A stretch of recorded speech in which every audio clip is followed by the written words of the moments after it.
అందరికీ నమస్కారం. నేను మీ ఆదివరలక్ష్మి. పవర్ ఆఫ్ మెడిటేషన్ ఛానల్ ద్వారా మనం ఇంకొక టాపిక్ గురించి ఈరోజు తెలుసుకుందాము. ప్రకృతి తత్వానికి ధ్యానానికి ఉన్న సంబంధం ఏమిటి? ఫస్ట్ పవర్ ఆఫ్ మెడిటేషన్ గురించి తెలుసుకుందాము. అంటే పవర్ అంటే శక్తే కదండి. మెడిటేషన్ అంటే ధ్యాస కదండి. ఈ ధ్యాస ఎక్కడైతే మనం స్థితం చేస్తామో అక్కడ నుంచి మనం పవర్ తీసుకుంటాము అని అర్థం అన్నమాట. అంటే ఎక్కడ మనం ధ్యాస పెడతాము? మన యొక్క అంతరాత్మ మీద ధ్యాస పెడతాము. అసలు పవర్ స్టేషన్ ఏది? మన అంతరాత్మ. మరి ఆ అంతరాత్మ దగ్గర నుంచి మనము నిరంతరము శక్తిని తీసుకుంటున్నాం కదా. మరి తీసుకున్నప్పుడు దానికి తిరిగి మళ్ళీ ఇవ్వాలి కదా. ఎక్కడి నుంచి ఇవ్వాలి? ప్రకృతి నుంచి ఇవ్వాలి. ఎలా? ఆ ప్రకృతి అంటే ఏంటి? మన చుట్టూ ఉన్న ఓన్లీ చెట్టులు, పుట్టలు, గుట్టలు ఇవి ఒక్కటే కాదండి. ప్రకృతి అంటే మన చుట్టూ ఏర్పడిన శూన్యం ఏదైతే ఉందో, ఏమీ లేదుగా, ఎంటీనెస్. దానిలో ఏముంది? జలం ఉంది. భూమి మీద ఏముంది? జలం ఉంది, వాయువు ఉంది, ఆకాశం ఉంది, భూమి ఉంది, అగ్ని ఉంది. ఇదంతా ప్రకృతి. చాలామంది ప్రకృతి అంటే ఈ చెట్టులు, పుట్టలు, గుట్టలు, ఈ ఆహ్లాదకరమైన వాతావరణము, ఈ పక్షుల అరుపులు, ఈ జంతువుల యొక్క అరుపులు, ఈ పిల్లగాలుల యొక్క అనుభూతులు, ఇదొక్కటే ప్రకృతి అనుకుంటారు. ప్రకృతి అంటే పంచతత్వము, 5 ఎలిమెంట్స్. ఇవన్నీ కూడా తిరిగి మన శరీరంలో కూడా ఉన్నాయన్నమాట. మన శరీరము దానితోనే నిర్మించబడినది. ఈ ప్రకృతి శక్తులతోనే మన శరీరము నిర్వహించబడినది. అయితే ఈ ప్రకృతికి అందాన్నిచ్చేవి ఏవి మళ్ళీ అంటే ఈ ఆకాశానికి, ఈ భూమికి, ఈ సెలయేర్లకి అంటే జలతత్వానికి, ఈ వాయుతత్వానికి, ఈ అగ్నితత్వానికి అంతా కూడా అందాన్ని ఇచ్చేది ఏది? మన కళ్ళకి కనిపించే మళ్ళీ ఈ ప్రకృతి. ఏ ప్రకృతి? చెట్లు, చేమలు, పువ్వులు, గుట్టలు ఎంత అద్భుతంగా ఉంటాయండి. రకరకాల పక్షులు, జంతువులు, ఎన్నో రకాల వృక్షాలు, పూల చెట్లు, పండ్ల వృక్షాలు, అడవి వృక్షాలు, ఔషధ వృక్షాలు, ఇవన్నీ కలిపి ఈ ప్రకృతికి, ఈ 5 శక్తులకి మళ్ళీ ఒక అందాన్ని ఇస్తుంది అన్నమాట. అప్పుడు ఈ అందానికి మన యొక్క హృదయము పరవశించిపోతుంది. అంటే ఏదైతే అనుభూతులు వాటిల్లో శక్తి రూపంలో దాగి ఉన్నాయో అది మీలో కూడా దాగి ఉంది. అందుకనే ఆ బయట యొక్క అవన్నీ చూసినప్పుడు ఈ లోపల ఉన్నది కూడా కదులుద్ది మాట, కదిలి అనుభూతి చెందు.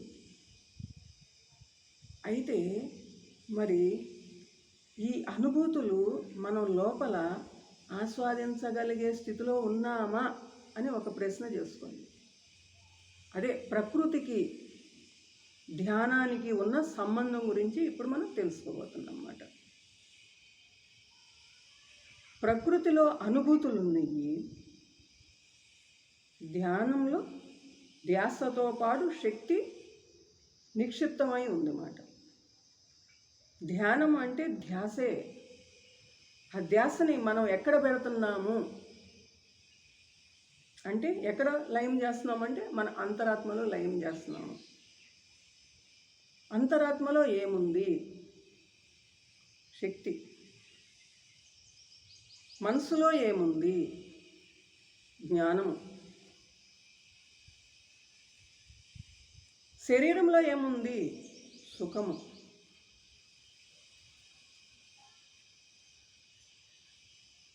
మనసుకి ఇంకొక రూపము బుద్ధి. మనసు పరిపక్వత చెందిందనుకోండి, వీడిని బుద్ధిమంతుడు అంటారు. చూసారా? అంటే ప్రకృతిని చూసి తనను తానే చూసి, తను చుట్టూ ఉన్న దానిని చూసి ఎవరైతే అనుభూతి చెందలేరో, స్పందన అనేది వాళ్ళల్లో ఉండదో, ఎరుక అనేది అర్థం కాదో, వాళ్ళు ధ్యానాన్ని అంత తొందరగా ఆస్వాదించలేరు. ధ్యానానికి ప్రకృతి తత్వానికి చాలా దగ్గర సంబంధం ఉంది. న్యాచురాలిటీ అంటారు. ఆర్టిఫిషియాలిటీ కన్నా కూడా న్యాచురాలిటీ అనేదే మిమ్మల్ని ధ్యాన శక్తి అనే దాని దగ్గరికి తీసుకెళ్తుంది అన్నమాట. మీరు ధ్యానంలో కూర్చున్నారు అనుకోండి, మీరు చాలా జడంగా ఉన్నారు, చాలా హార్డ్ మెంటాలిటీ. కొంతమందిని అంటారు వీడు చాలా తోలు మందంగాడు అంటారు. తోలు మందం అంటే ఏంటంటే, అక్కడ తోలు మందం ఎందుకన్నారు అని అంటే వాడికి స్పందన అనేది ఉండదు. దేన్ని చూసినా వాడు అనుభూతి ఏమీ చెందలేడు. వాడు ఎంత క్యాజువల్గా చూస్తుంటాడు అంతే ప్రతిదాన్ని. కానీ అనుభూతి అనేది ఉండదు అన్నమాట, అక్కడ స్పందన ఉండదు.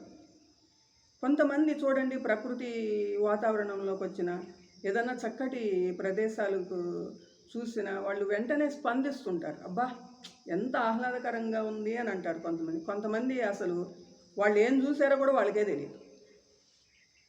అసలు పట్టించుకోరు, అక్కడ ఏం జరుగుతుందో కూడా తెలియదు, అక్కడ ఏముందో కూడా తెలియదు. అంటే అక్కడ ఎరుక కూడా లేదు అసలు. అంటే గ్రహణ శక్తి కూడా ఉండదు వాళ్ళకి. గ్రహణ శక్తి అంటే అబ్జర్వేషన్. ధ్యానానికి అబ్జర్వేషన్కి చాలా దగ్గర సంబంధం ఉందండి. అసలు అదే ఇది, ఇదే అది. అబ్జర్వేషన్ అంటేనే ధ్యానము, ధ్యానం అంటేనే అబ్జర్వేషన్. మరి అలాంటి స్పందన లేకుండా, అనుభూతులు లేకుండా, అసలు అక్కడ ఉన్నదాన్ని వాడు చూడటానికే వాడి యొక్క బుద్ధి సహకరించకుండా ఉన్నప్పుడు అలాంటి వ్యక్తిని మనం తీసుకొచ్చి ధ్యానంలో కూర్చోబెట్టి ధ్యానం చేయరా అని అంటే ఏం చేస్తాడు వాడు? చెప్పండి. కానీ వాడికి అది అర్థం కాదు. అంటే వాడు అక్కడ జడంగా ఉన్నాడు అన్నమాట. జడతత్వం వాడిది. స్పందన లేదు. అందుకని చాలామంది ఒక నేచర్ అంటే ఒక ప్రకృతి ప్రియులు అంటారు చాలామంది. అబ్బా ప్రకృతి అంటే వీళ్ళు చాలా పడిచేస్తారు అని అంటుంటారు అన్నమాట చాలామంది. దాన్ని వాళ్ళని ఎక్కువ నేచర్ పర్సన్ అని కూడా అంటారు. Nature person. అసలు ఇప్పుడు మీరు ఒకసారి దృష్టి సారించండి, నేచర్కి మనిషి చాలా దూరం అయిపోతున్నాడు. నేచర్ తత్వానికి కూడా చాలా దూరం అయిపోతున్నాడు. మన చుట్టూ ఉన్న నేచర్కే కాదు, ఆ వ్యక్తిలో ఉన్న నేచర్కి కూడా వ్యక్తి చాలా దూరం అయిపోతున్నాడు. మరి ఇంత తనలో ఉన్న స్వయంగా ఉన్న తన లోపల ఉన్న నేచర్కి దూరం అయిపోతుంటే మరి ఆ వ్యక్తి జ్ఞానిగా మారటానికి, ధ్యానిగా మారటానికి ఆ నేచర్ నుంచి అంటే తన నుంచే తను కొంత శక్తిని పొందటము. అలాగే ఈ కాస్మిక్ ఎనర్జీ అనేది మన చుట్టూ ఉన్న విశ్వంలో నుంచి, ఈ ఎంటీనెస్లో నుంచి కూడా మనం శక్తిని తీసుకుంటాం అన్నమాట. అదే మనకి బ్రహ్మరంధ్రం ద్వారా మనలోకి ప్రవేశించేది కాస్మిక్ ఎనర్జీ. మరి మనిషి ఆర్టిఫిషియాలిటీలోకి వెళ్ళిపోయి అంత వాడు ఒక ఏమంటారు దాన్ని, ఆర్టిఫిషియల్గా తయారైపోతున్నాడు అనమాట. అంటే ప్రకృతి తత్వము పూర్తిగా రోజు రోజుకి నశిస్తుంది వ్యక్తిలో. దాన్ని ఏంటంటే ఎనర్జీ స్వీకరించలేదు. వ్యక్తిలో ఆర్టిఫిషియాలిటీ పెరిగే కొందికి ఎనర్జీ దూరం అవుతూ ఉంటుంది అన్నమాట. శక్తి మీ వైపున ఆకర్షించబడదు, అది అవాయిడ్ చేయటం జరుగుద్ది అన్నమాట. అవాయిడ్ అవుతుంటుంది అన్నమాట, పక్కకి వెళ్ళిపోతూ ఉంటుంది అన్నమాట. వస్తుంది ఒక లెవెల్లో ఆగిపోయి మళ్ళీ వెనక్కి వెళ్ళిపోతుంటుంది. అందుకే ఇక్కడ ధ్యానము అనేది చాలామంది యోగులు అదొక పెద్ద యజ్ఞంలాగా చేస్తారు. అదొక పెద్ద గొప్ప దానికి ఒక పెద్ద ఇంపార్టెన్స్ ఉందన్నమాట. ధ్యానం అనే దానికి చాలా పెద్ద గౌరవం ఉంది, చాలా పెద్ద ఇంపార్టెన్స్ ఉంది. దాన్ని మనము ఎలా పడితే అలా నిర్వహించేది కాదు. అది నిర్వహించాలి అనే వ్యక్తికి కొన్ని నియమాలు ఉంటాయి అన్నమాట. ఆ పరిపక్వత ఉండాలి మాట, ఆ స్పందన ఉండాలి ఆ వ్యక్తిలో.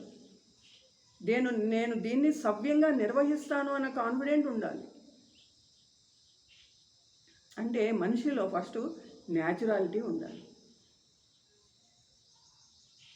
ఆ న్యాచురాలిటీ ఉన్న వ్యక్తి, ఆ నేచర్కి స్పందించగలిగే వ్యక్తి దీని నుంచి, అంటే యోగం నుంచి, ధ్యానం నుంచి, ఆత్మజ్ఞానం నుంచి ఒక స్పందన, ఒక మూమెంట్ అతని లోపల, ఒక కదలిక అనేది కదులుతున్నమాట.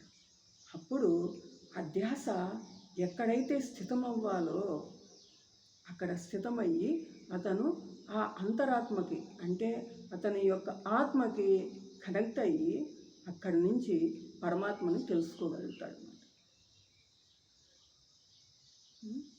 ఇదండి విషయం. చూసారా, ఇప్పుడు న్యాచురాలిటీకి, ప్రకృతికి, మనం యొక్క యోగానికి ఎంత సంబంధం ఉందో. మీ గుండెల మీద చెయ్యి వేసుకుని ఒక్కసారి కళ్ళు మూసుకుని, నేను ఎంతవరకు న్యాచురల్గా ఉన్నాను, ఎంతవరకు ప్రకృతి తత్వంతో కూడి ఉన్నాను అని ఒక్కసారి ఆలోచించండి. ప్రకృతి పరంగా ప్రతి వ్యక్తిలోనూ కొన్ని మార్పులు వస్తూ ఉంటాయి అన్నమాట. ఆ మార్పుల్ని స్వీకరించడానికి మీరు సిద్ధంగా ఉన్నారండి? ప్రకృతి పరంగా వచ్చే మార్పుల్నే మనం స్వీకరించినప్పుడు ప్రకృతితో మనం ఎలా అనుసంధానం అవుతాము? ప్రకృతితో అనుసంధానము జరగనప్పుడు మనము ధ్యానంతో మనతో మనం ఎట్లా అనుసంధానం అవుతాము? ఒక్కసారి ఆలోచించి చూడండి. అందరికీ నమస్కారము.